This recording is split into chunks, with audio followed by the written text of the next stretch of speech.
Hello Vivian and anyone else out there at Royal Caribbean. My name is Christina and I would like to take some time today to tell you a little bit about Alaska, Alaskan cruise, and cruise tour options. Alaska is kind of like that place you want to take your adventurous friend but you don't want to give up the comforts. Well, Royal Caribbean has a lot of different options for you. I would like to recommend a 7-night northern journey up the coast and then a 6-night land portion called Grand Mountain Marvels. The Radiance of the Seas you will be on for the first 7 days on the cruise. Radiance of the Seas has a lot of good options on board, including Vitality Spa. We have a state-of-the-art fitness center. There's 8 different dining options for whatever you're feeling that day, as well as 16 bars, clubs, and lounges to discover. And of course, we have Adventure Ocean for the kids, as well as teen options, as well as a lot more.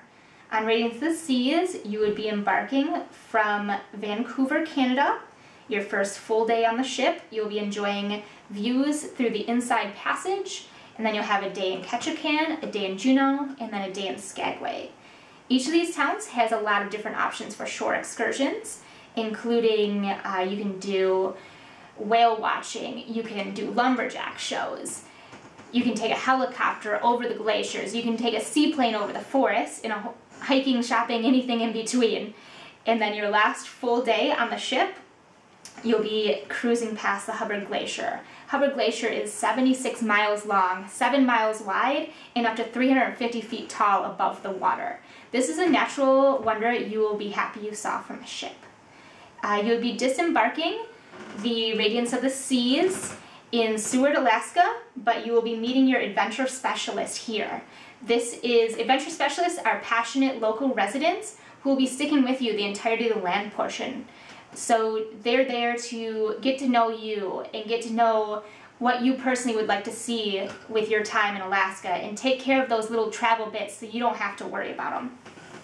So as you progress on land in Alaska, you will be going from Seward and seeing Anchorage. Anchorage is actually where 40% of Alaska's population lives. And from Anchorage, you will be jumping on one of those famous Venture Express rail cars, which is the glass dome rail cars. So you can see all of the scenes going by as you make your way to Talkeetna. In Talkeetna, which is a small little town right outside of Denali National Park, the weather clears. It has the most beautiful views of Denali. In Denali, you'll be spending 2 nights there, which I recommend nothing less. Denali has a lot to offer, including the top 5 of Alaska, which is wolves, moose, grizzly bears, Dall sheep, and caribou, as well as over 160 migratory birds to try to find.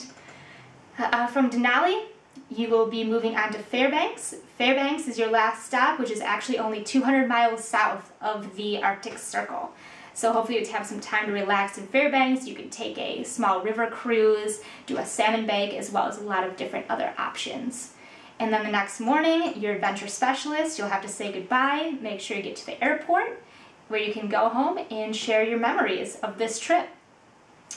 And I know I've only had a few minutes to tell you a little bit about Alaska and these options. If you'd like to know more, you can see me down in the NextCruise office. I can give you some more options as well as all the details of these trips. And we also have a promotion going on right now, which is 60% off second guess in any stateroom that goes for Alaska or any other destination right now. And if you make reservations on the ship today, we will also give you up to $500 onboard credit you could spend today. So thank you and have a lovely day, and I'd love to see you down in the office. Bye now.